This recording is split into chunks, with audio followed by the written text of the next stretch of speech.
Vajrasattva Samaya Manipalaya, Vajrasattva Dhanapatishta, Dridama Bhawa, Satoshama Bhawa, Saposhama Bhawa, Naraktama Bhawa, Sarvasiddham Me Prayacha, Sarva Karma Suchame, Chidam Shriya Kuruham, Ha Ha Ha Ha Ho, Bhagavan Sarva Tathagata, Vajramame Muncha, Vajra Bhawa Maha Samaya Sattva, Ahum Te.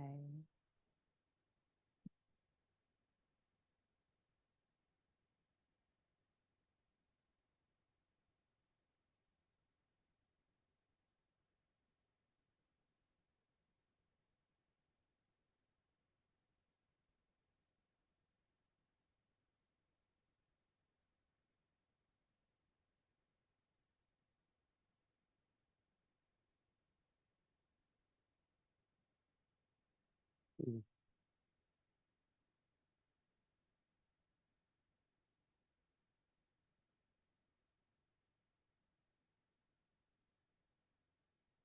I'm twixting between a mood today.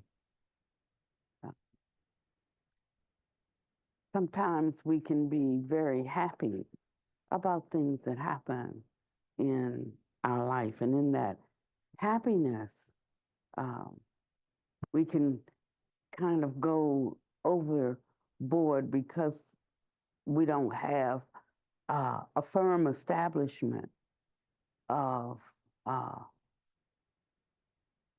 the non-discrimination of prajna. Can somebody just tell me in other words what I just said?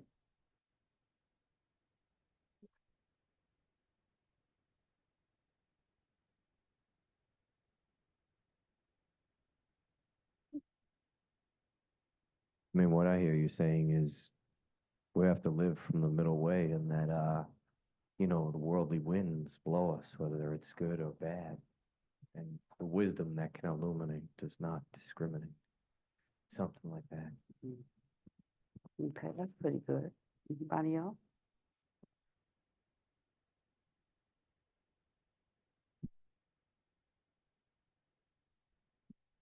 I really felt like you were talking directly to me when you said that because I, I was sort of thinking it, you know, you're all you're all psyched up, Reba, you know, just settle down a little bit. Don't get you can get so, you know, caught up in it that you lose your footing, your that foundation you were talking about.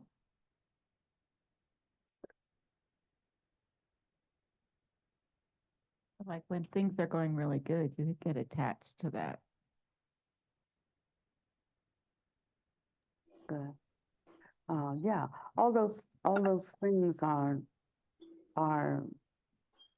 true. Um, when you think about the accomplished masters, they have a cap on their exuberance, right? That's what they call looking noble. Uh, Noble is not doesn't necessarily mean being having a staid fixed kind of thing, but it's kind of like the difference in like the Pentecostal church and the charismatic church. Um, when we first started touching some states, we would like almost like go berserk. It was like we could feel the Shakti in the body, and the fire was too much to contain. So I made up songs like "Feels Like Fire," "Shut Up in My Bones," and then we would like take off because that's exactly what it felt like. But then when we look at our elders, and they had the same kind of fire, and they could just do this, and they weren't doing this. Um, and it was the difference in being able to handle the fire.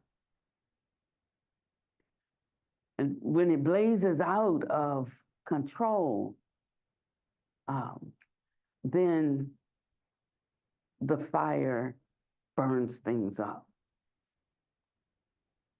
And so that's what is meant by moving from a non-differentiating mind into differentiation. Something pops up and it rides above everything else. It says that the Bodhisattva and the Buddhas have that non-differentiating mind. Now, do you know who does not have it? That's the Dhammapalas. That's why you have to be careful, because those boys lose their cool. You know, if they see something going wrong in the Dhamma world, you know, and let's say I'm mistreating Busita, you know, the Bodhisattvas sit with that with equanimity, you know. They see the good in the bad and they see the bad in the good. But that level that's a little bit lower there, those Dhammapalas, they're like, what? Oh, you know, because they're not, they don't have that level of perfection. So Buddha Master would. Is that a Dharma protector? Dharma protector, Dharmapala.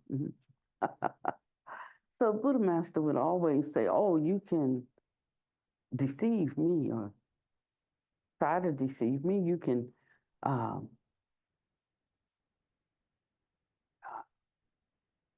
not have any respect for me. He says, no matter. I won't, because I won't do anything to you. I have a heart of mind of harmlessness towards you. He said, but you got to watch out for those Dhammapalas, though. I'm just telling you that they will get you. Yes. About the wrathful deities that go for the obscurations. So the wrathful deities are not vindicating you against others. Wrathful is to burn up your own impurities. So a practice around allowing or giving permission for wrathful deities, you know, to work with wrathful deities, is for burning up your own obscurations. For allowing you to even have the fearlessness to want to burn them up, and to allow the burning up of them, to allow for the burning up of them. And so that you see that that's personally directed. It's not directed towards, you know, protecting you from others or from actually, and they're not really protecting you, they're only protecting the Dharma. So if there's not that much Dharma in you, don't call on them for protection, because they protect the Dharma in you. And so it's important for us to know this, because it's what helps us correct our behaviors. It's what helps us correct our wrong attitudes. It's what helps us. And this is where the done is good. The good is done. We talk about having the intrinsic Buddha nature, but like it's not able to shine forth because of our fetters, our hindrances, our obscurations. Then, you want to say something? No? Yes. Go ahead, should be all set. I thought that sorry, I thought that I tried to be, the goal would be to find that peacefulness inside. It's not too high and not too low, to find the middle way. And so what goes up, the rule is, I think, the universal rule is what goes up must come down. So if I found that if I get really happy and go way up, then I'm gonna have to come crashing down. So take the middle road and just let it be. And of course, I got the metaphors and all that stuff. I could stay in the middle road so much better, and not get very angry, not get very happy, because the opposite's going to happen, and just try to keep, I guess you would call it, stay with the Dharma, which is stay in the middle road, middle way. Mm-hmm. Thank you. So that's a good point. And we say, because the opposite is going to happen. We think that there's a change, so much of a change out here in what happens the more we get on this path, like the better, our circumstances get. And that's true to a degree, but actually what gets better is our vision, what we actually see when we look out, what we think is happening shifts, so that the inner pain and the suffering, that all the same stuff can be going on, but like you just really don't see it. You don't see it in that way. You don't hold it in that way. Or if you do see it, and there is not the fear that somebody can do something to you, even if they're trying to do something to you. And it could be deliberate, it could be by accident, due to ignorance, but the fear is not there, because the fear is the only thing, your fear is the only thing that penetrates and enters the laboratory. Whatever is rising up in there, that's yours. And so as we start learning to own it, that's why it's important to constantly look at it. We don't have to really look at the good, because that is our intrinsic nature. It's there. It's already there. What we do have to continually look at is what is obscuring. What is obscuring this? What is obscuring it? What is? What is? And as we start to look and see what is obscuring, what our hindrance is. I mean, some people have one kind of way of being, and no matter how much they improve in all the areas of their life, they just have that one thing that they just flatly refuse to work on. They can see it, but flatly refuse to work on it, And in refusing to work on it, they never come out of that way. It was just one thing versus 99 good, but refuse to work on that one thing. And so it's a caution to us. There's a practice that the Buddha gave us. It's a precious practice. I didn't consider it a precious practice because I thought it was too harsh, unreasonable, and I didn't talk about it too much, though, because I'm learning to not talk too much about the things that I have a complaint against. Better just keep your mouth shut until you have enter the kind of state where it makes perfectly good sense and you don't have a complaint. Don't complain out of your ignorance. Just leave it alone, and you'll come out better in the end. Number one, there's a lot less apologizing and repenting and changing that you have to do. If it's out of your bandwidth, just leave it out of your bandwidth and just work with what's within your bandwidth. Then you'll be happier. You'll make other people happier, and you won't cause problems. And so, this is how we learn to grow in the Dharma. It's not so much of an intellectual thing that we are getting. It is more of a recipe for living in a harmless way. It's a recipe for taking what's on the paper and like looking at a recipe on the paper, and it transforms into food that goes on your plate and you can actually eat it. Now, that's two different kinds of experiences, but they can come from the same phenomena. This is our lineage. It's called the Buddha sect, but our lineage is the lineage of what? Okay, but it's in terms of method, practice and blessings. It's the lineage of practice and blessings.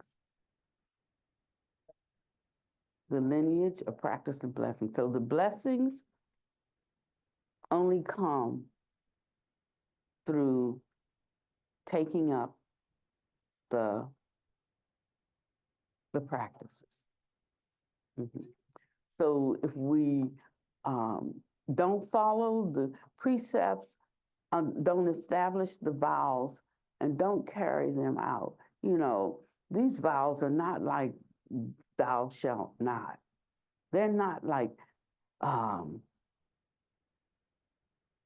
all written and laid out for you so I can look, oh, no, didn't do that. Oh, no, didn't do that. Didn't do that. So the vows are not like that.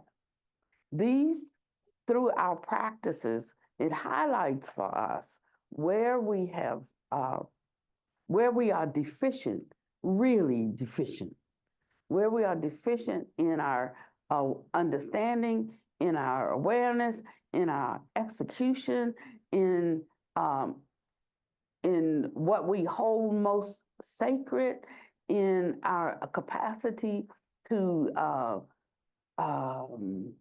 when I say comply, what I mean is in our capacity to give up what we want to do for the sake of the whole, um, putting down,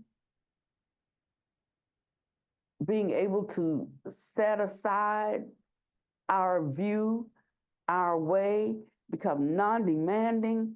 You know, it's those that we're looking at, not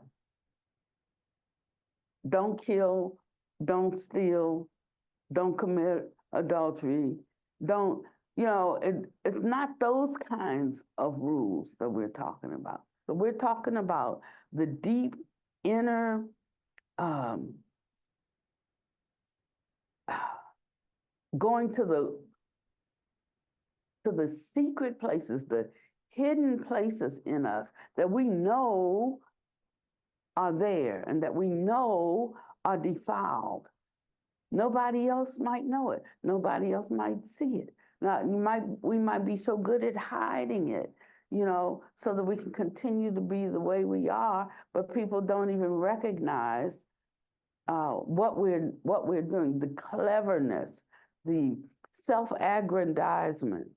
I want to share a little bit about our trip because we were gone for a long time, and you all were so gracious, to step forward. What I appreciated the most, I loved every Dharma talk, and I could actually defend my students when some people think, oh, they couldn't possibly know anything because they never met the Buddha Master, or they couldn't possibly know anything because I lived with the Buddha Master for 20 years and I'm not teaching them, or they couldn't possibly know anything because they're Easterners or Westerners, sorry, or they couldn't possibly know because they're not of this ethnic, give me the word, ethnicity, they're not of this ethnicity. I'm sorry, I'm beginning to lose words now.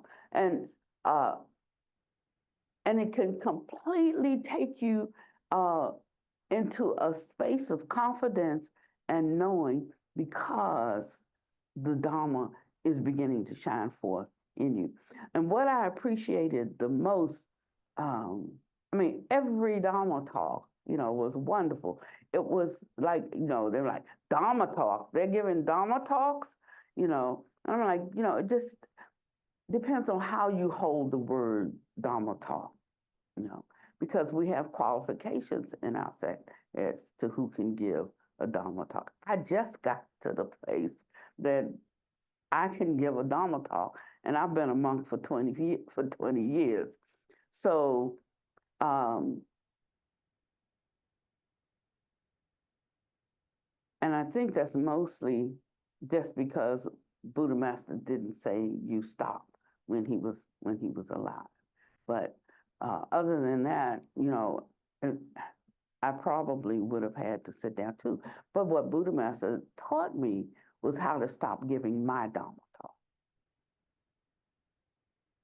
and learning to just distill and speak the Dharma that is flowing from the Buddha field. And in order to do that, you have to be in sync, in alignment with that. So it's not even really you giving a Dharma talk. And I saw that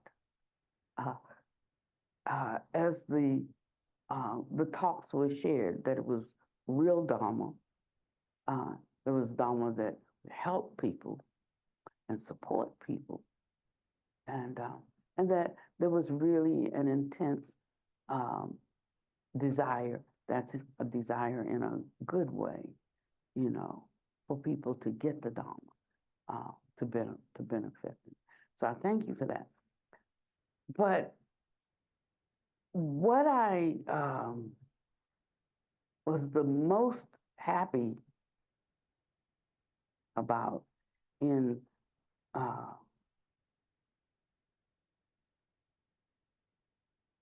in the sharing of the Dharma was the sincerity in which it was offered. It had the bodhisattva flavor, you know. It had the bodhisattva flavor um, in it. So it didn't matter whether somebody knew everything that needed to be known, you know, about a topic, but that which was offered had the flavor of saving living beings. And so I deeply appreciate, um, and even beyond that was the fact that there were times in the past, and if you know, if I was gone, we were gone, then people didn't show up to Dharma. Like somebody else going to give Dharma, then they don't come. You know, but I saw how consistently everybody came to support whoever was offering the Dharma.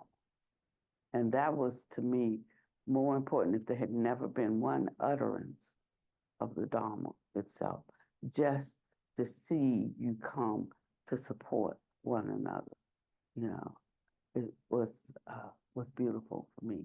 I mean, I can say it, but like support the Sangha, but it feels almost embarrassing to have to say, don't stop coming when we're not, come out and support the one. And we can see how many are moving towards that place of being able to get out of their own mind, to be open to the Dharma stream, and to be able to share. And with that comes a capacity. When there is sincerity in it, there comes a capacity to know just the right flavoring, just what needs to be said, how much of something needs to be said, the way it can be said that one can understand it. But that way may trouble somebody else, but not to the degree that they just can't, you know, let something go, but only to the degree that they ask the question to try to understand it from that perspective. It's all so complicated, you know, and more complicated than anyone could unravel. But if one stays in an empty space, then the Dharma knows how. It's like water flowing and water seeking its own level.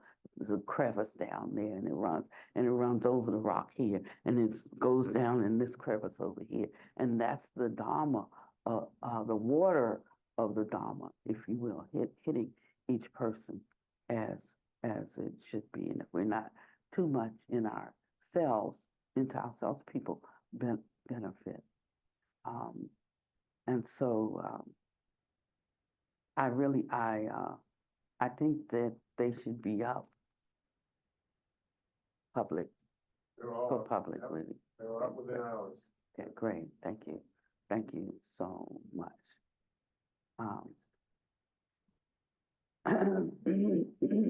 We consider ourselves a Sangha, but it's becoming clear to me that, more clear to me what Buddha Master is doing and how we are uh, being guided. And I think I may have said this before, maybe I didn't say it to everybody. But I've always thought of Hardwood, you know, like it started off as a Sangha 20 some years ago. And we've had a lot of people come in, a lot of people go out. we've had, and everybody needs a depot. That's how we get from one place to another. That's how we grow. Doesn't mean that we like. Kay is the only person, and Panya Deepa, the only two people I know that got on the job and stayed in that same job for 30 years. I don't understand. But there, I can't even talk about it. I don't understand it. How you could be on one job for 30 years. I mean, different positions, but yet just going into that same place, you know, but with those same people for 30 years doing something similar. I just don't. I don't get it. But most of us have times of coming in and going out as we're learning something, as we're growing according to preference. Um, and that's the way of life. We've been in different spiritual disciplines, and it doesn't mean, and we've left that and entered another one. It doesn't even mean that that one is deficient, not by a long shot, because the more proficient we are, the more we can see the commonality and understand the principal themes and constructs in various spiritual disciplines. It's So it doesn't mean because we leave one and go to another that that place or that one is deficient. Every one of us has our own journey, and actually we have the right to walk it like we choose. But it's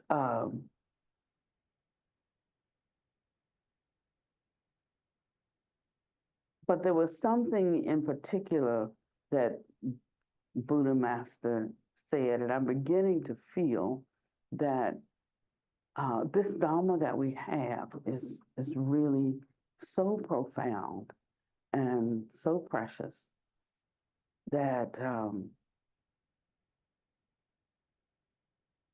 I think the sangha is going to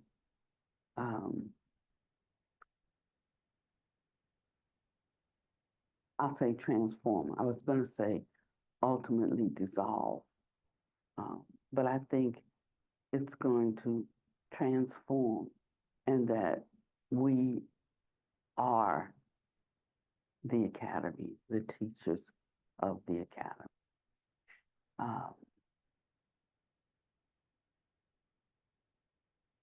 I could never have imagined that when Buddha Master called it out. But it's undeniable in the way that he's working with us, and people need teachers on lots of different levels. And although Sister calls this high dharma, it's something like this, she said to me. Once a seminary becomes a bhikkhuni, or a seminara becomes a bhikkhu,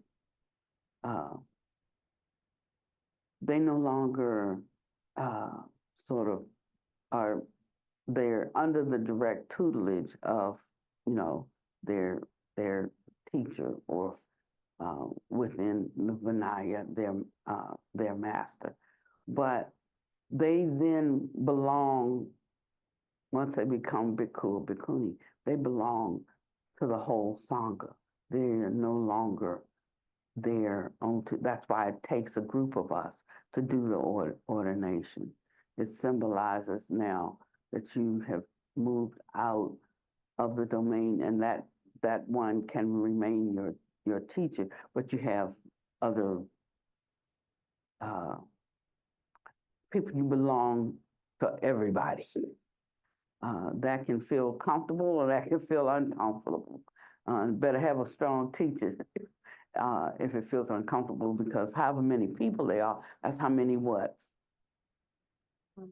That's how many minds are in the mix, So it's not that easy to be a bhikkhuni, like belonging to the sangha as a whole. And when you do, they sort of collectively decide what you are,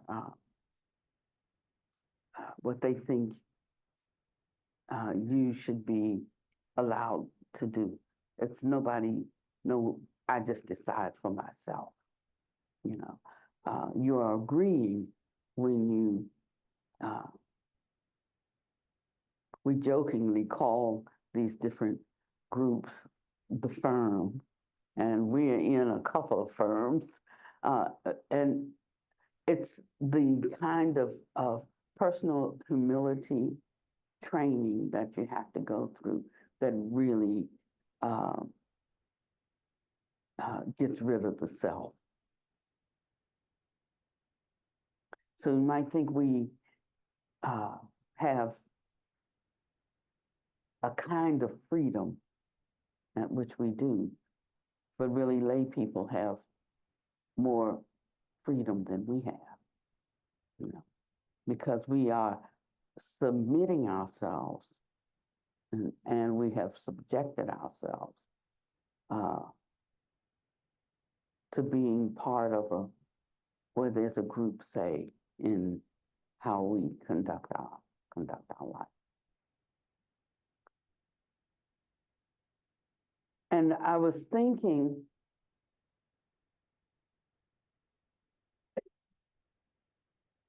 that I didn't want to get too close and I didn't want to associate too much because I don't want to do that. I have my own way. I have for 20 years, wasn't 20 years then, but for 10 years, it's been 25 years now. And for 10 or 12 or 15 of those years, you know, I had my own nunnery, and I could do, and we could decide to do what we want to do, and we didn't have to ask anybody. And so I was afraid that getting too close to Buddha Master's whole organization, I would be like, is that Icarus who got too close to the sun and he started melting? I kind of felt this death approaching, this death approaching for me, you know, and so I couldn't step in. And I say now how much I wish I'd understood the freedom, the liberty of that death, but I didn't. And now I have it. So there's nothing in the outer world that perturbs me too much because there is no more longing for anything. And I used to say everything I wanted to do in the world, I did before I became a nun, before I left it. I did everything. It was not like, how could you give up this and give up that? I didn't have to try to give it up. It was like the bloom faded on the rose.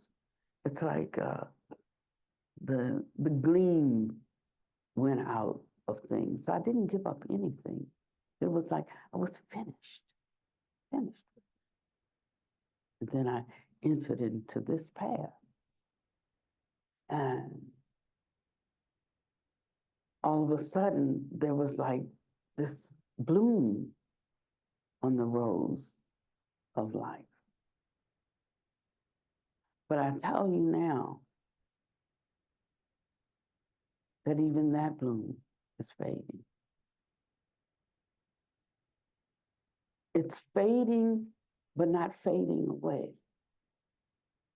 It's fading into the background of everything else that is within my view.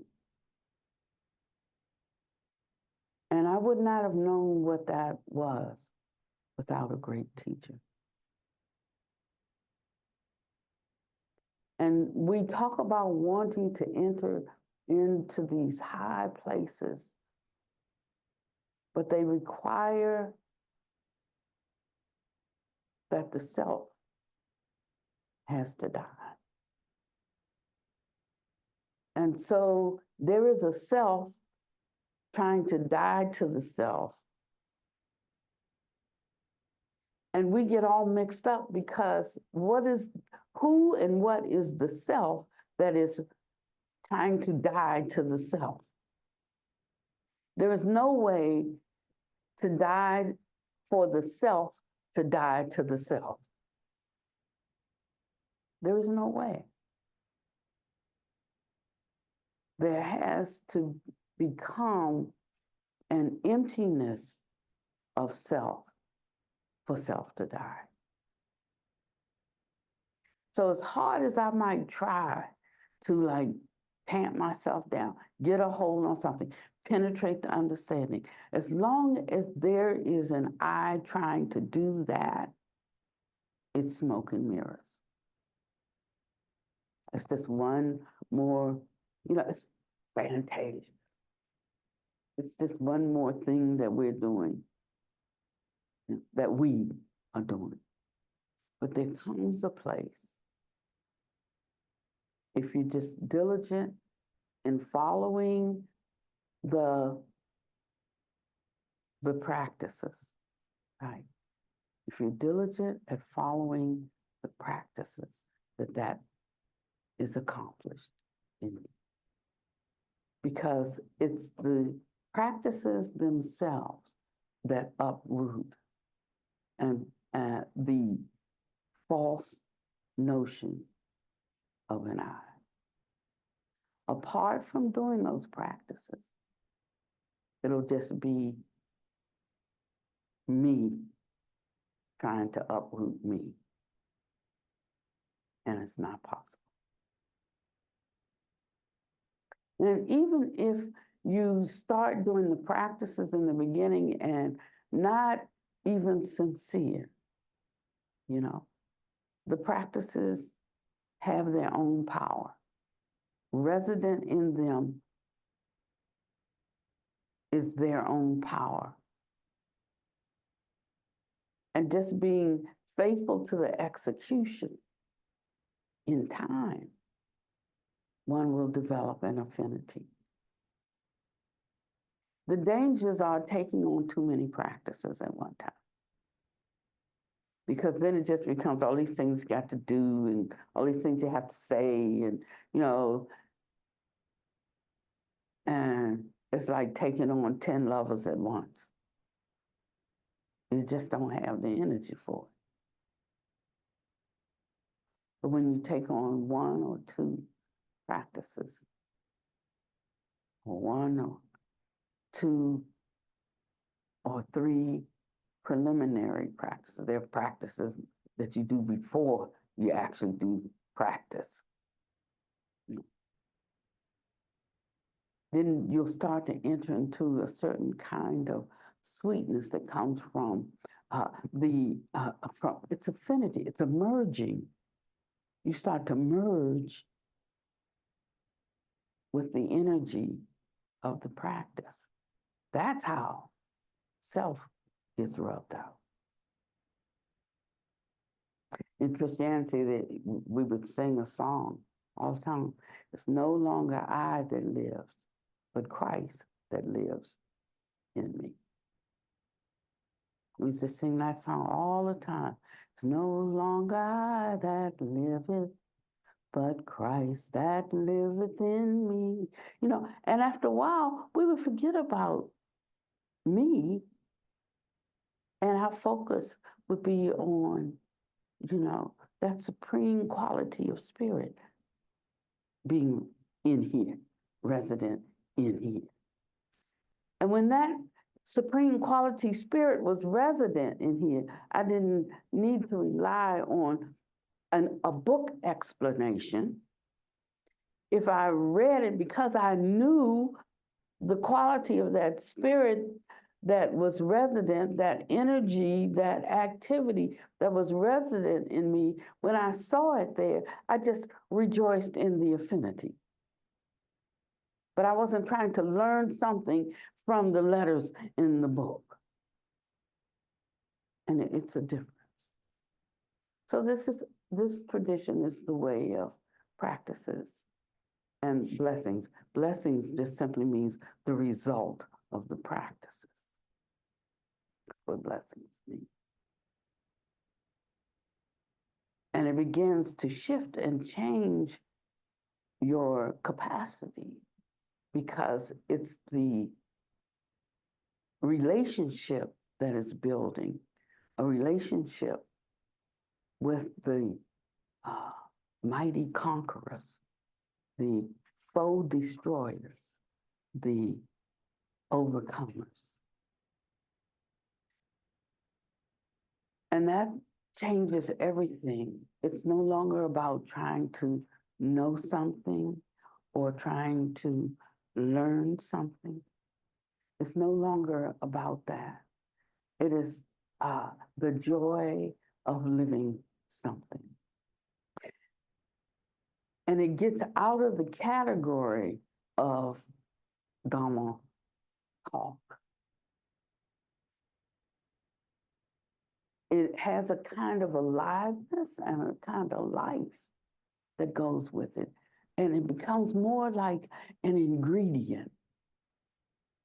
And as you move around in your body throughout the day, you have a pocket of all of these ingredients. And you get to a certain place and you sprinkle in a little bit on there for that. And you got something else in your pocket that you could sprinkle over here for this situation. And something else in your pocket that you can sprinkle over here over someone who's going through something. You become the possessor of the ingredients rather than the knowers of the book. That's this kind of life.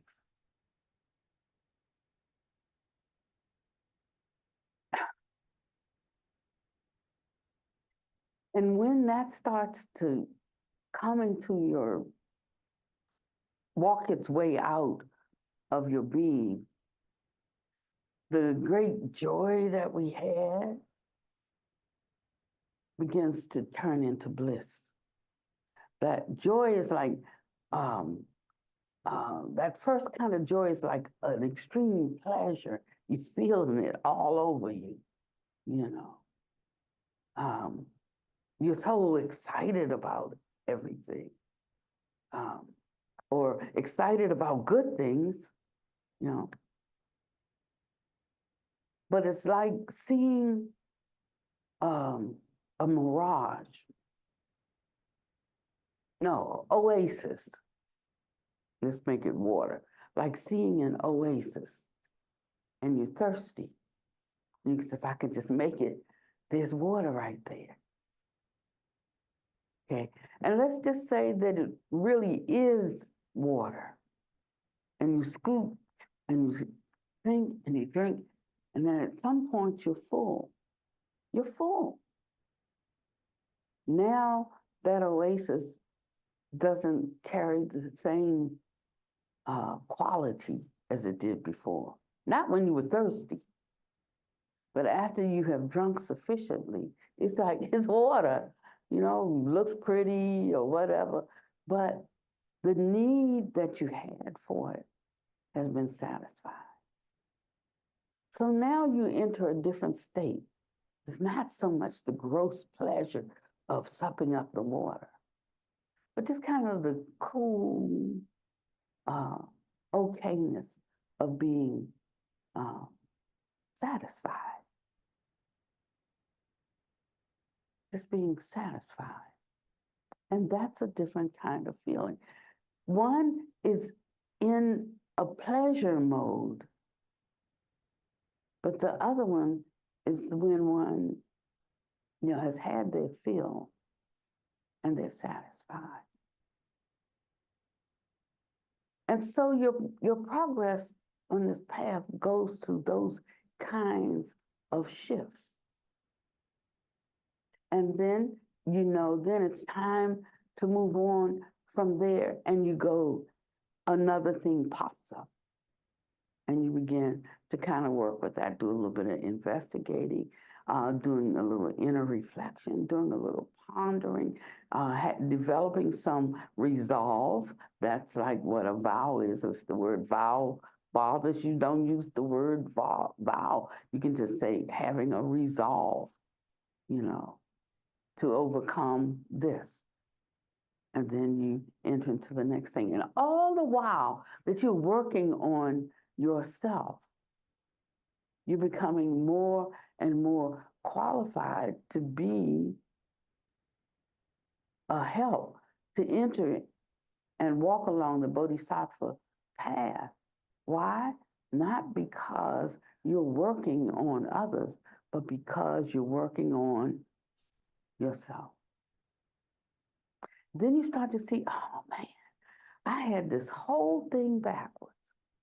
I thought it was about knowing so much and being so much and doing so much. It's not about that at all.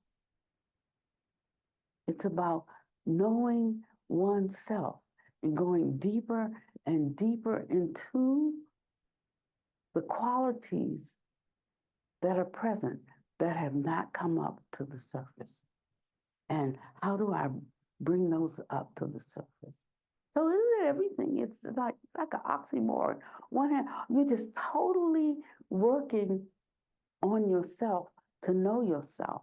And the sages say the one who knows himself forgets himself. Because in our life, we're so busy searching to know ourselves.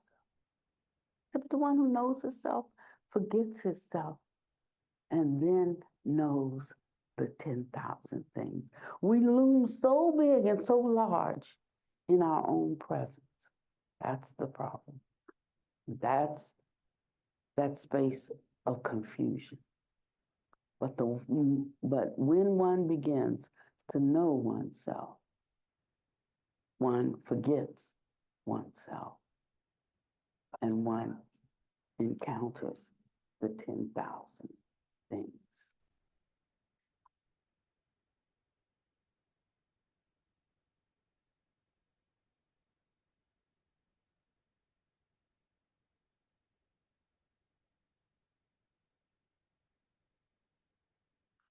So this is a path of knowing oneself in the final analysis. Everything that's written there is for the purpose of you being able to see you.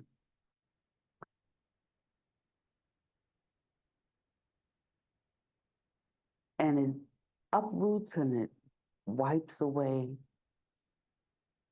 the false self, the false view, the compounded self, the temporary self, the impermanent self. And what is left is just the pure Dharmakaya. That's what's left. So if I want to know where I am in the Dharma, it's not how much Dharma speak I can offer, but it's how well I know myself. And if I want to chart my progress in the Dharma, it's not how many transmissions I have received. Not at all. But when I do those 3 simple checks in the morning around my intentions and my actual actions, how well I did 3 times a day. That's the most powerful Dharma I can do. And so it starts to get, if you get on the right track, easier. The wrong track has a lot of do's and don'ts. And there needs to be some initial instructions, you know. I mean, don't go east if you really want to go west unless you want to take a long time to get there. But if you want to get there expediently, then go in the opposite direction, and you'll get there. And I think that's the greatest gift from Buddha Master is he's given us the route, how to enter Nibbana in this very life.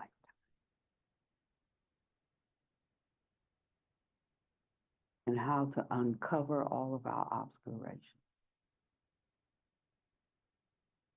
and awaken to our own Buddha nature in this very life.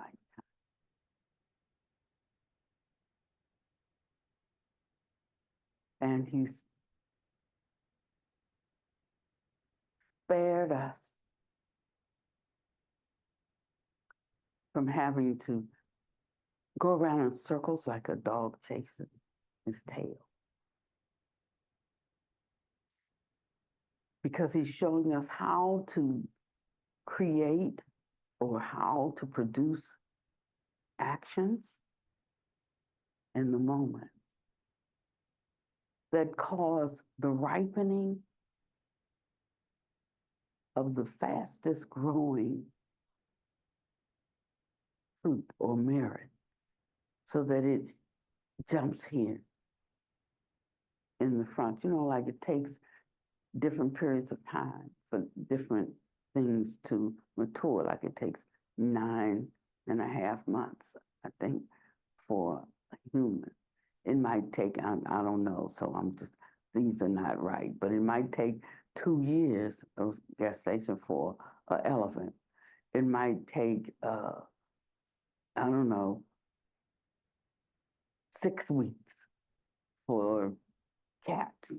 It might, so it takes different periods of time. And likewise, in our progress towards our freedom, we can take eons. We can take millions of years of coming back again and again to get something right. And in that process of coming back again to get something right, we're getting something wrong. And then we had to come back to get that right that we got wrong last time. And while we're doing that, we're producing something else. It's almost like you get in this trap you can't get out unless you know the secrets. And that's the difference in having a good teacher or not having one. And even if you don't have the greatest teacher, because you got to have the right karma to have, to have a great teacher. And you have to know and appreciate and have an affinity with that teacher. I remember I wrote Buddha Master and thanked him for waiting all those years for me, because I didn't want to come. He only bid me come one time. He wasn't nipping behind, he's not trying to get disciples, He said, you have Bodhi, come. And I didn't want to submit myself to anybody. And I didn't go. But when I came, I didn't physically go and live there. What I did was I yielded my mind to his mind. And I stayed here. This time he didn't say come. He said, you stay there and you form an academy. But he'd already given instructions 10 years earlier about certain things. So they wrote it down, and anything that looked like it was moving in any way contrary to that, the Sangha called it out. But I could only live by the direct instruction that he gave me. So the difficulty was in how to do this with the instruction I know he's speaking to me, and I better not say that, you know. But guiding me from the inside. And sometimes, if any part of it was wrong, it wasn't an error uh, coming from the heavenly abodes. It was limited vision, you know. Or I would say I don't have who I need to work with me to help me. And so Buddha Master would say, uh, that's an excuse. And look who my helpers are compared to me. Us, we're his helpers, you know, compared to him and where he is. So he said, that's just an excuse. Figure out how to get your work done. Figure out how to solve your problem. And I'm like, well, I don't want to. I want you to solve them. I want you to say this, this, and this. I want a proclamation from you. I want them to release this and give me that. I'm just whine all the time. No, due to my own limited view. But now, as I go deeper, that's the thing about going deeper and seeing one's own faults. That's the thing about going deeper and knowing one's own mind. And then having confidence in the Dharma that's greater than the confidence that you have in yourself. That's your only way of escape. You're already with you, you know? You already know your failings and your weaknesses and your vacillations and your confusion. I mean, we already know that. So that obviously is not what we have to rely on. In the beginning, we have to rely on the Dharma. He said, rely on the Dharma. Do not rely on anything other than the Dharma. But then, as the Dharma gets in you, he says, rely on yourself. Do not rely on anything other than yourself. But that's the Dharma in you that you begin to rely on. So now, they say, he said, question everything. That was not an excuse to stick with your own view in your own mind. Didn't mean it in that way. Maybe the words weren't even said that way. But what he's speaking of when he says question is to be open to knowing whether something is true or not. It's not a suspicious kind of questioning. It's how much can you use how much can you tap into your wisdom that's been there since beginningless time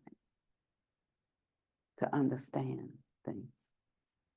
Not with the understanding that men have given you, not with the understanding of academia. It's useful for something, but it's not useful for penetrating the mysteries of the universe.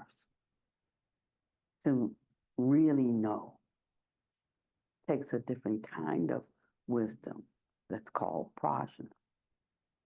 And it is resident in every seen and unseen phenomenon.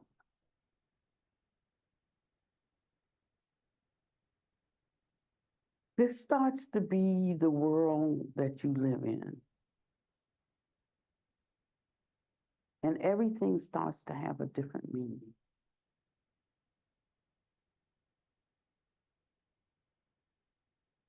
And the things that interested you before no longer do. And the ways of helping and supporting and fixing situations for people change.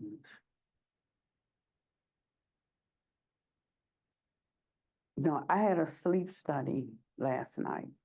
So I spent the night, you know, there partying.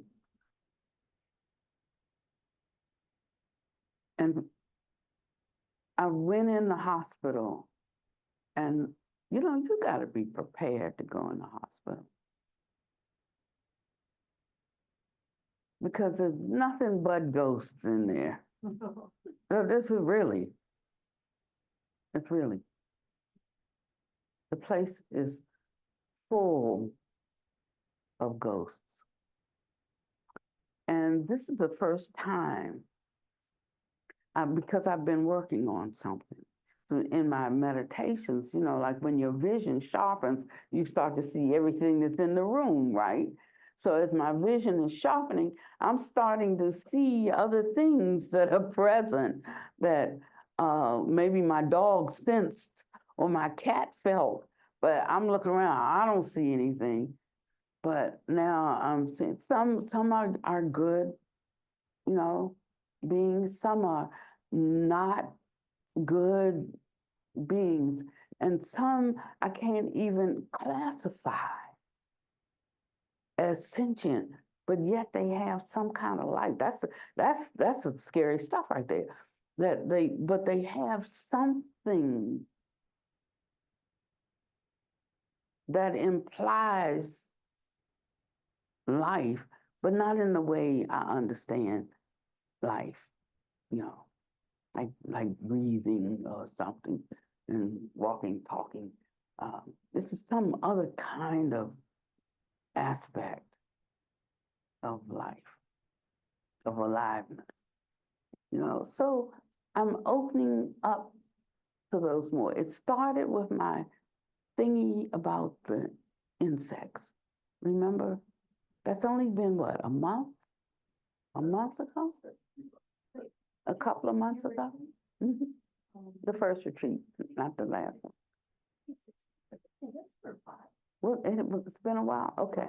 Okay. Well, anyway, just really penetrating into my uneasiness with insects, and I vowed to work on that because a bodhisattva, has compassion for all living beings and wants to save all beings. And for me and the insects, not so much.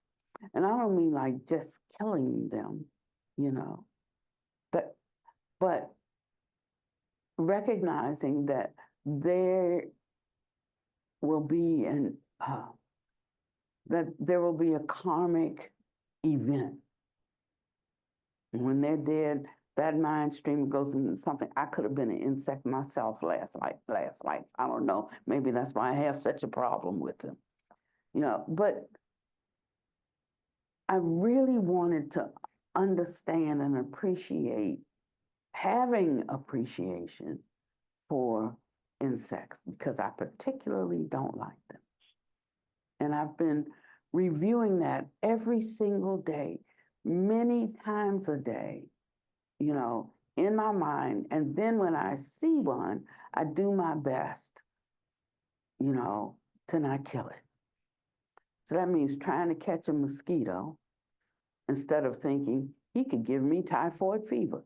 I'm doing my best, to not kill a flea, because I'm sure they carry some kind of disease too that they can give me. Doing my best, Lord, don't let me see a roach anywhere. I just want to throw away everything, and start over from scratch, because to me they're filthy creatures that feed off of, So I have this whole mind about them, that I'm having to change. I'm having to look upon them and try to scoop them up. And this time, don't take the broom like a golf and do a golf swing and try to send them out far away from home, but gently slide them on paper and put them outside, or things like that. And I've really been working on it. And I have shifted, not all the way, but I'm making progress. But that little thing is important to my growth and development and me entering into my great wish as a bodhisattva. That's an important thing to me. I made the argument that if we saved everything living, we die because we have to eat. I've made the argument, I have all my arguments, but now it's not about argument. It's just what can you put into practice right here, right now, with this this insect that you see right here. Sometimes I just let them go on its merry way. I say, Auntie, little Aunt, Auntie, where's your family? You know, Panya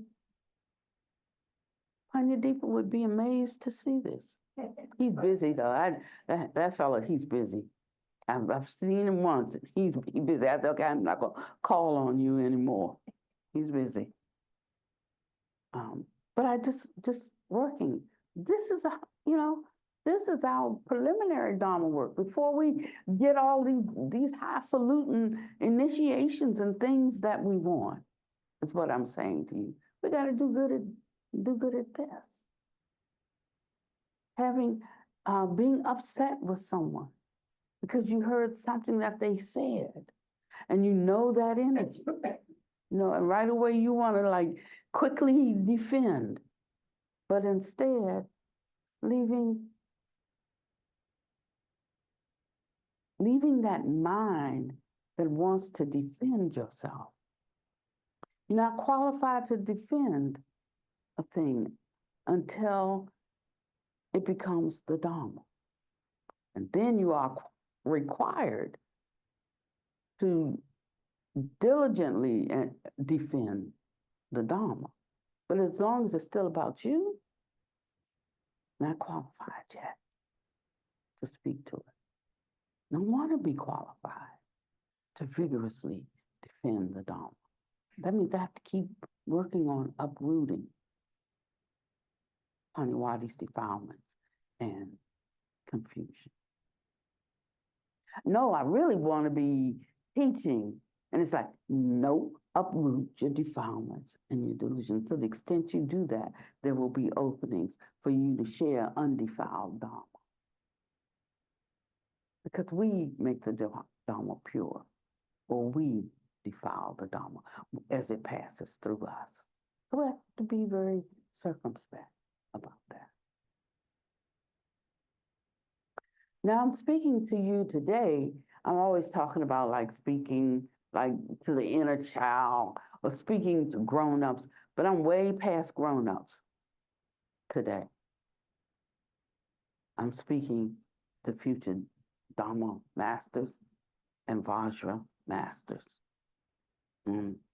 Maybe even Dharma kings, who knows?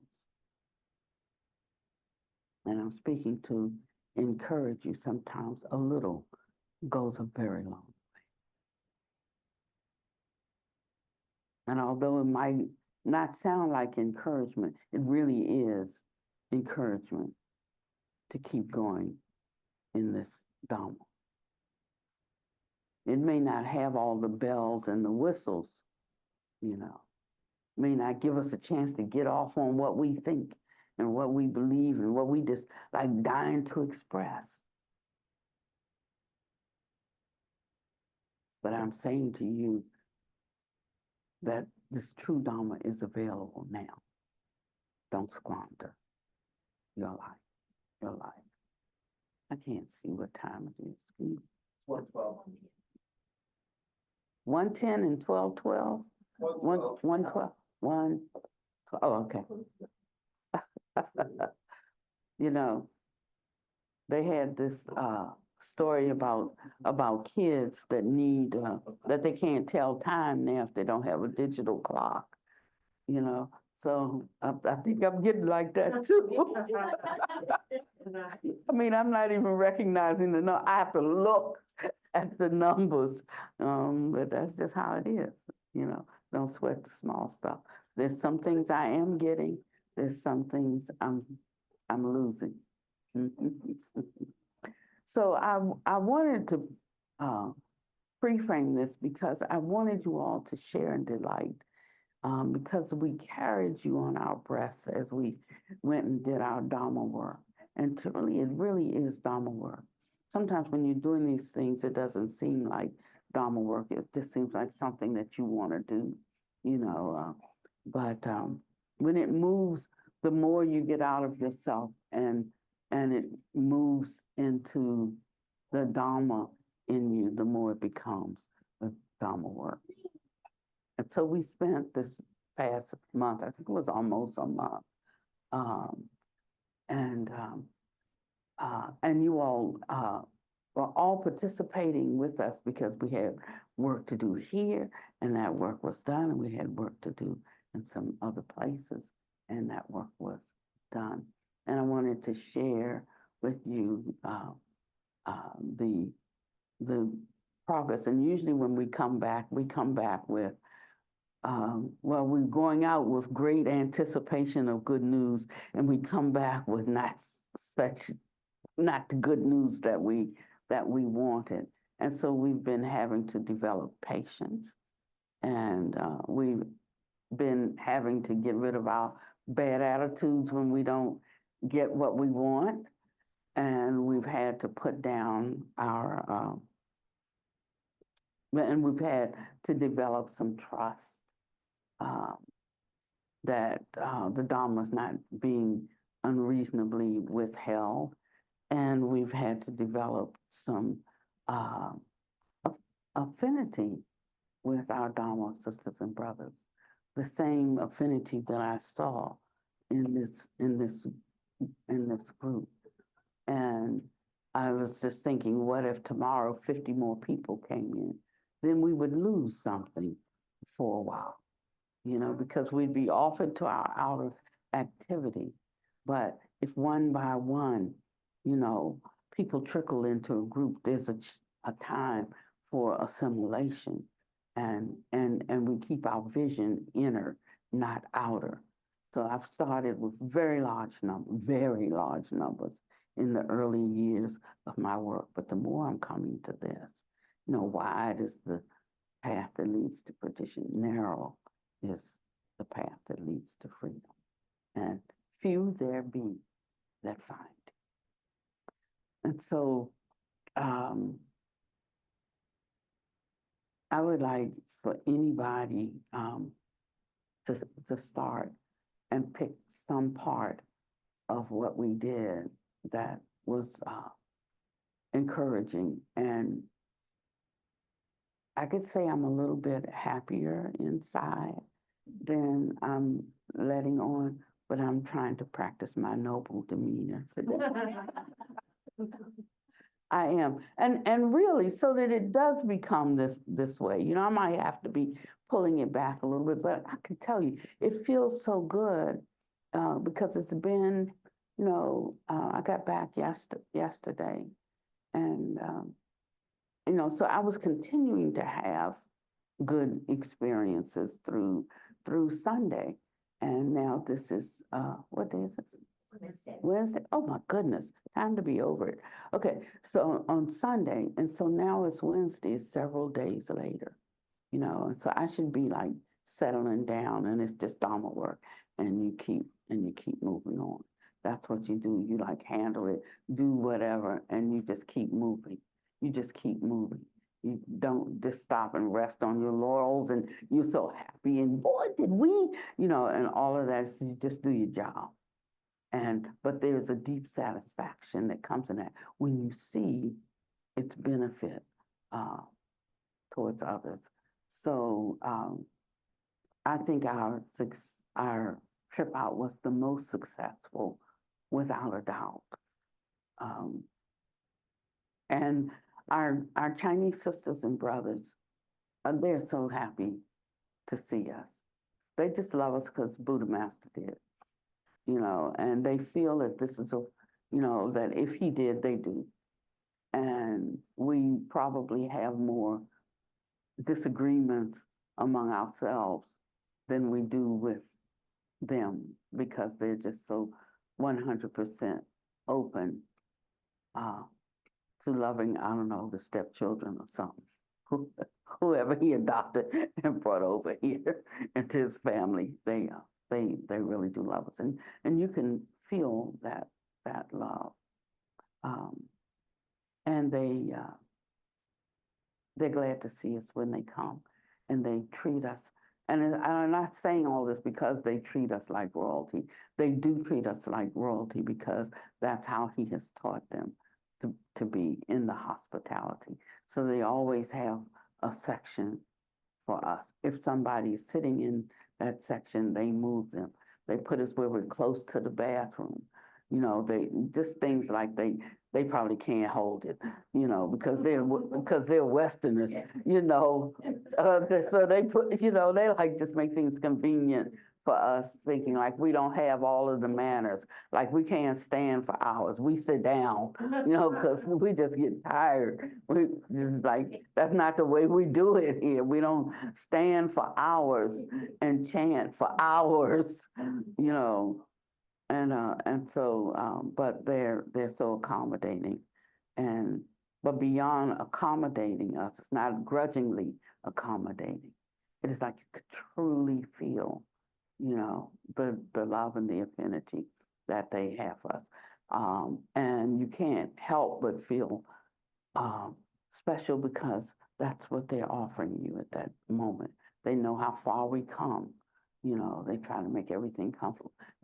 Somebody's constantly bringing us water. They're, you know, coming up to bow, you know. And so, please. I can start. I think the thing that was, I should do this. Can you come this way? Yeah. You want me to come up? Yeah.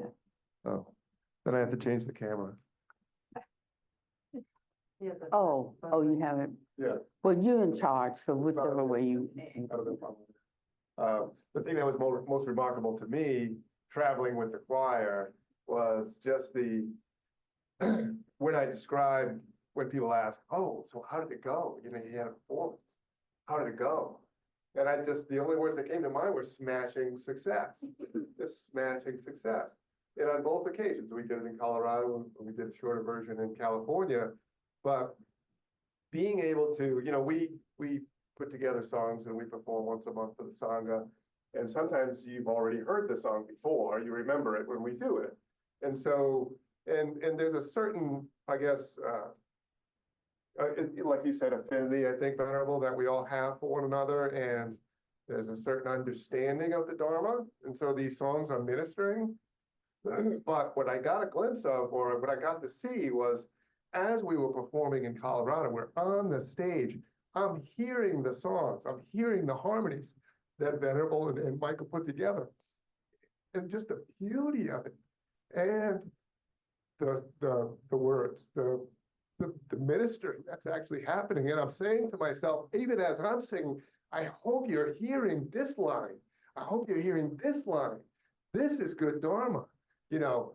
So it was just wonderful to hear, to present our offering to what turned out to be a wildly receptive audience, by all accounts. So we were just Groupies. yeah. And so, but it wasn't like, oh, we were smashing success and, you know, we deserve. No, it was that we really, really do have an offering. She's been telling us for years. And we kind of show up, sometimes half-hearted. I do, you know, sometimes half-hearted of rehearsals and things like that. But this really is a ministry, and I saw it firsthand.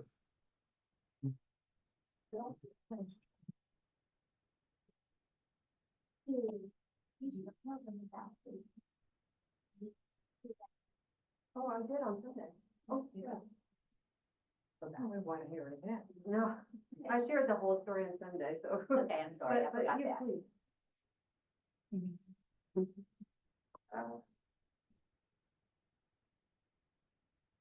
Well, to be honest, I can't help but smile. This was my second time going over there, and it always impacts me greatly. And I think the first thing I want to say is don't undermine your own cultivation and your own capacity, because what you have to offer is great. And like the potential within you is unlimited. And people really, really need that. And that's what we get to see, or what I got to experience during our travel, is when you work on yourself and when you help others, when you get in a big group of people, it's like all of your goodness that you did on your own, it overfills and it overflows in a big group. And then all of these causes, all of these things that you worked on, get overturned. And now there's a big push through, there's a breakthrough. It's kind of like voting. I don't vote, but they say every vote counts. And it reminds me, every cultivation, every act that you do counts, because it will in turn help somebody else and it will in turn help you. And so being a part of our bigger Sangha really showed me that never undermine yourself, and we are a part of something great and grand. And we should give it that reverence and respect because it deserves it. We can only build up to it. In no way is it in no way is it coming down to us, but we have the opportunity to grow towards it. And so that's what I learned. And many other valuable lessons internal, but continue your work because it is so worth it. Can you share about them? Oh, yeah. Yeah. So on the second day of the Dharma assembly, they have the procession and the holy gurus come in and they give the offering, and they had maybe over 100 offerings, or close to maybe. And it's quite a wonderful experience to be a part of. But after the Dharma assembly was over, Venerable Tamang, he is one of the holy gurus who was actually, I believe, Buddha Master's right hand. Yeah. And so he directly beelined, as Busita puts it, to Venerable. And he's a Chinese speaking holy guru, and he brought a translator with him. And as he's coming up, he's sweaty. He just got done doing all these Dharma practices and everything. And he's even teary-eyed. And he comes up directly to Venerable and just is with her. And as he's speaking, the translator is saying that he's disappointed that he hasn't gotten the English translations to us, and that he can really see our devotion and practice, and how that is what he will be working on. And so he actually promised to Venerable that we would have the complete sutra collection in English, hopefully by the end of the year. Wow. But also that Venerable would be the first one in the world with a printed complete sutra collection. So my body is lit. I was crying. Like, there are people suffering. I was crying This too. is amazing. He was crying too. Yeah, it was amazing. It was amazing to just really be a part of that.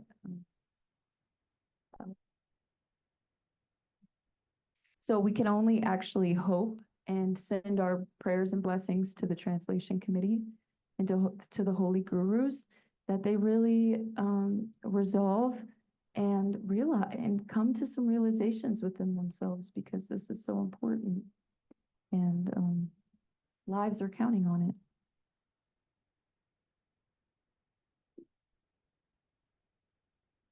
Yeah. I want to thank you all. What I hear you talking about is the roots of Dharma activity in the community that you went out to, that you connected with, that you experienced when you went out there. I mean, we know Boulder and what you're telling us about. I mean, that is the great empowering beauty and joy, right? It's all these people who share our view, share our activity, and receive us and reflect us and love us, right? And we got to do that here in your absence, because of your absence. Being together, hearing each other's stories, recognizing that we all have our own path, but here we all are together, So Just wanted to highlight that. And I want to tell you that there is something, when I first came to this community, I came to share the Dharma, but uh, I didn't want to have a missionary mindset. Like they come in and they do something and then you have to listen to a sermon or something like that. You know, we would go and we'd go to the homeless shelters and we would fellowship with them. We'd play music. We even danced with them, you know, and the guys got to enjoy themselves for a bit. And I thought that was wonderful. But the only way that they got through that door of the food and the fellowship with women is they had to hear a sermon first. They had to preach first. And so when I came here, I was thinking, well, giving them the Dharma is great, but there are other needs that need to be met. And that's when, you know, I said, you know, I'm here, show me what needs need to be met and which one is for me to do something about. And it came up for me that it was unaccompanied youth. That's youth who are trying to make it through school, finish school, but without parents, not living at home, couch surfing, sleeping outside and stuff like that. And I took up that cause for a decade here. And 85, you know, they have thousands of people that filter through these organizations here. I mean, one person can be at Safe Light 50 times, you know what I mean, and counting these numbers. I'm like, I don't want a revolving door. I wanted to give them something of substance that would take them someplace else in their life. So we only had, in those 10 years, only had 85 kids that came through the program. But out of 85 kids they were either caught delinquents or uncaught delinquents, you know, but out of those 85, only one of them went to prison, you know, out of 85 of them. And let me see to make sure I'm saying the right thing. Yeah, every one of them that lived with us graduated. They either graduated with us, they graduated, you know, after they left us and went and reunited with their parents. And we even had an accredited high school for those who were not going to make it in the traditional, not because they weren't smart enough. A lot of these kids were uber smart, but just because of the behavioral insufficiencies and then what people thought about them that caused them to fall back into their defense protection modes. And so we even had an accredited high school. And then we had the accredited gluten-free bread company. And we set it up and they kept talking about a bakery. I said, no, boys, we're not going to have a bakery. We're going to have a bread company. And so we formed my gluten-free bread company, and we were in 12 stores here, 12 supermarkets, Ingles, not Whole Foods, not Whole Foods, Ingles, the Co-op, the Harris Teeter, you know, and that was a great accomplishment for those boys to be able to do that. And then as each one would graduate from high school, they move on somewhere. But at that critical space and time that they needed to perhaps save their lives, one of them had shot a guy 5 times, and the boy didn't die. And he was part of a gang in Florida before he came up here. And it said that he had to, the rule is, it's called murking. But the rule is that if you don't kill them, you have to find them and kill them. And if you don't do that, then you have to turn yourself in and you'll get killed. And if you run, then they kill your family. So that was his situation. And his mother told him, run, you know, and she sent him up here to Hendersonville. And she said, I'll take care of it. They won't kill me. I'll take care of it. And so he was 13 at that time. And he did And I encountered him when he was 16. So now he's been on the run for years. For some reason, they didn't kill his mother, but he's just dysfunctional, you know. And I bring him home. Punny Deepa said, "You sure you want to do that now, right?" He said, "If you do, I will help you. But I'm going to help him in my way, not your way." And I'm like, okay. And so he was our second boy. But when we had a victory with him, we knew we were flowing in a stream and we could do this. Okay. And so he came home and and we said, okay, all weapons on the table, and we got to collect them. You can have them when you leave, but you got to get rid of them right now. And they would give us their weapons, and as time went on, he turned into a most wonderful son, and most of them got good jobs. We had the bakery so they could get some training. Now, were they going to be first-class bakers in a one-year course? No, but it's timing. Gluten-free was just starting to be the buzzword. And so I said, there was no training for gluten-free. You take one semester on gluten-free in college, in culinary school. So what I did was I wrote a program, I wrote a curriculum, and I sent it to the state of North Carolina, and they approved it. So we had the first gluten-free authorized training curriculum and put those guys through it. So the stores were hiring them, like Ingles, because they bake their own stuff, to begin to work in the bakery to help with not just gluten-free bread, but everything in the bakery. And that's how most of them got their jobs. If they didn't work there, they worked in a store somewhere. They learned how to handle the cash register. They learned how to show up every day, clean, and having showered, how to say yes ma'am and yes sir, how to carry themselves. And I remember on the day of graduation, when they got to wear their chef outfit, and their hat, and the president of the community foundation was giving the awards for them, and how he just cried over their accomplishment. But what were the boys doing? They were strutting all around downtown in their chef clothes. They didn't want to take them off the whole day. But now when Buddha Master is teaching us that all worldly dharma is Buddha Dharma, it has shown me that how we have these seeds in us, but we think that this is secular work and this is spiritual work, and how it's all the same. It's taking care of and increasing our visions, which is the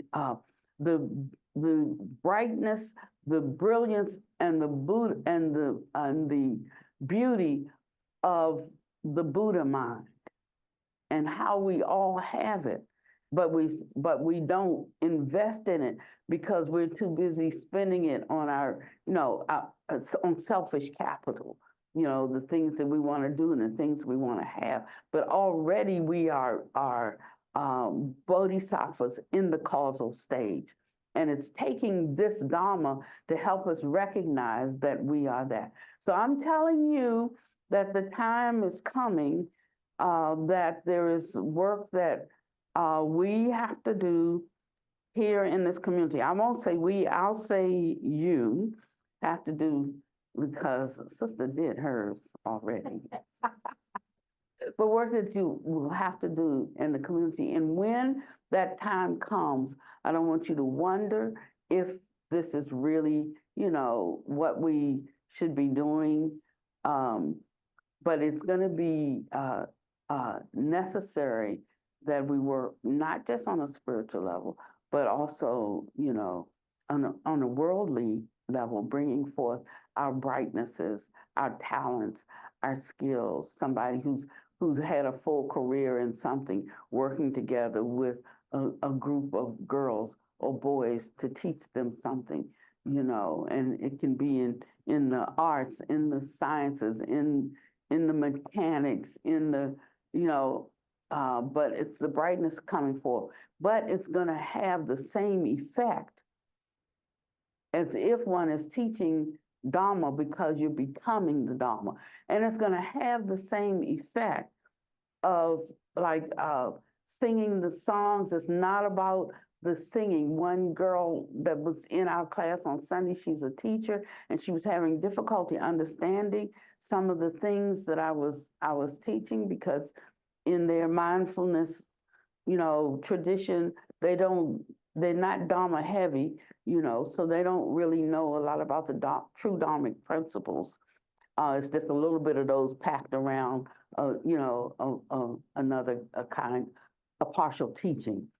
And she said, I took your CD home and I listened to it. She said, as soon as I did, it was like a field opened up for me. And I was catapulted in and I understood many, many things. And it wasn't through teaching. I understood by where I was posited from hearing from the music.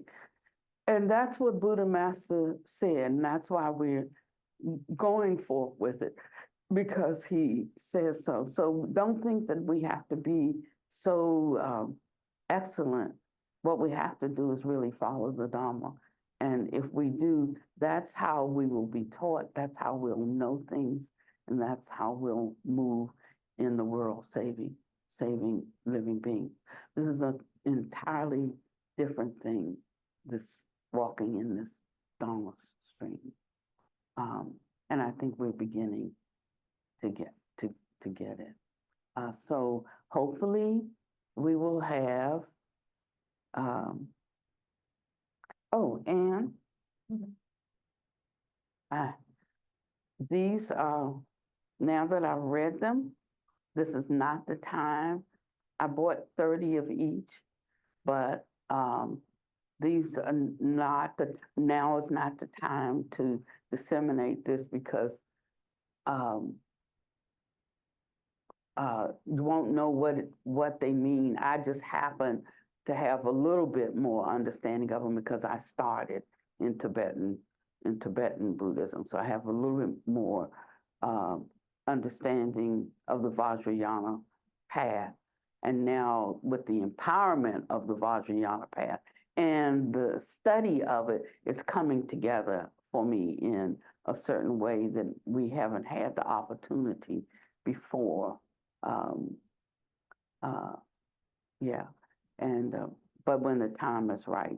And this one, they don't even know the true doctrine. They don't even distribute it. And I was like, oh, I wanted to buy, I just one.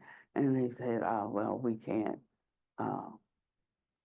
can't give those out. Then she went and talked to the head of the museum, and she came back, she asked me how many you want. I said 30. She said 30. I said, yep, 30. She said, I don't think you can have 30. But she went back. And the Dharma, the president of the museum herself came and got 30 of them and even packed them for me. That's how they show their hospitality. I mean, they're so thorough. They're so 100. They are 100. And she got them for me and packed them. And the second one is how to recognize the Vajra Tantra, the precise criteria for the different levels of master, the unhindered Dharma jewel of liberation, the utmost summary of the supreme Dharma, and the shortcut for practicing and realization. Those four are in there. And so they said there were no more books. They are, I'm sorry you said that, because now somebody's going to go online and to read them, and it's going to really mess you up if you don't have a certain understanding and foundation of things. So if y'all will just trust me and not do this, because I'm not going to answer any questions. But I'm glad that they have them, and I'm glad that they felt that they could release them to something. Who knows what else they have. You know, you don't know about something until you ask about it, and you find out, oh yeah, they got it. You know, and that, yeah. Some of that has to be the tenacity to seek out something too. You know. So I thank you for coming today. I'm glad to be home. Really, really, really glad. I was glad to have one night in my own bed. I I learned a lot from being with some bugs, but I was glad to be in a bug-free zone.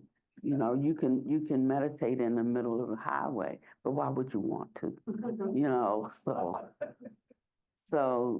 it's not so great because we can tolerate a lot of things. Some of it is just like having the wisdom to not have to. Yeah. Uh, but life becomes a joy. May you be well and happy and peaceful. May no harm come to you and no danger. May you always be able to solve your own problems and meet the inevitable difficulties of life. That's your mastery call.